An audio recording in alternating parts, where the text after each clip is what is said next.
मन्नतों के कवानीन।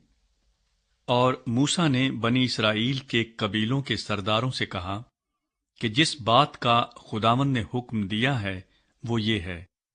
कि जब कोई मर्द खुदावंद की मन्नत माने या कसम खाकर अपने ऊपर कोई खास फर्ज ठहराए तो वो अपने अहद को ना तोड़े, बल्कि जो कुछ उसके मुंह से निकला है उसे पूरा करे।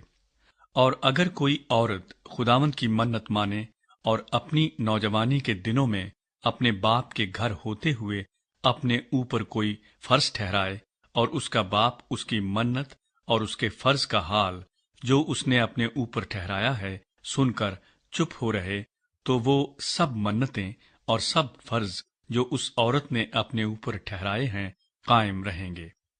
लेकिन अगर उसका बाप जिस दिन ये सुने उसी दिन उसे मना करे तो उसकी कोई मन्नत या कोई फर्ज जो उसने अपने ऊपर ठहराया है कायम नहीं रहेगा,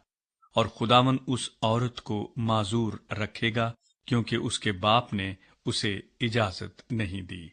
और अगर किसी आदमी से उसकी निस्बत हो जाए, हालांकि उसकी मन्नतें या मुंह से निकली हुई बात जो उसने अपने ऊपर फर्ज ठहराई है अब तक पूरी ना हुई हो, और उसका आदमी ये हाल सुनकर उस दिन उससे कुछ न कहे, तो उसकी मन्नतें कायम रहेंगी और जो बातें उसने अपने ऊपर फर्ज ठहराई हैं वो भी कायम रहेंगी।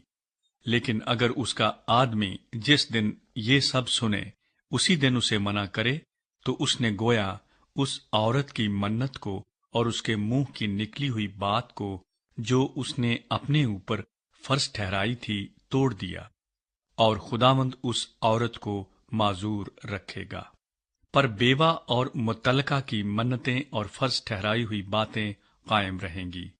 और अगर उसने अपने शौहर के घर होते हुए कुछ मन्नत मानी या कसम खाकर अपने ऊपर कोई फर्ज ठहराया हो और उसका शौहर ये हाल सुनकर खामोश रहा हो और उसे मना ना किया हो, तो उसकी मन्नतें और सब फर्ज जो उसने अपने ऊपर ठहराए कायम रहेंगे। पर अगर उसके शौहर ने जिस दिन ये सब सुना उसी दिन उसे बातिल ठहराया हो, तो जो कुछ उस औरत के मुंह से उसकी मन्नतों और ठहराए हुए फर्ज के बारे में निकला है वो कायम नहीं रहेगा। उसके शौहर ने उनको तोड़ डाला है और खुदावंद उस औरत को माजूर रखेगा। उसकी हर मन्नत को और अपनी जान को दुख देने की हर कसम को उसका शौहर चाहे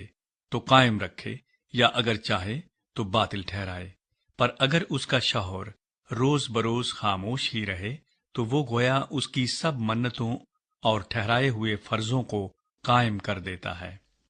उसने उनको कायम यूं किया कि जिस दिन से सब सुना वो खामोश ही रहा। पर अगर वो उनको सुनकर बाद में उनको बातिल ठहराए, तो वो उस औरत का गुनाह उठाएगा। शौहर और बीवी के दरमियान और बाप बेटी के दरमियान, जब बेटी नौजवानी के अय्याम में बाप के घर हो, इन्हीं आइन का हुक्म खुदावंद ने मूसा को दिया।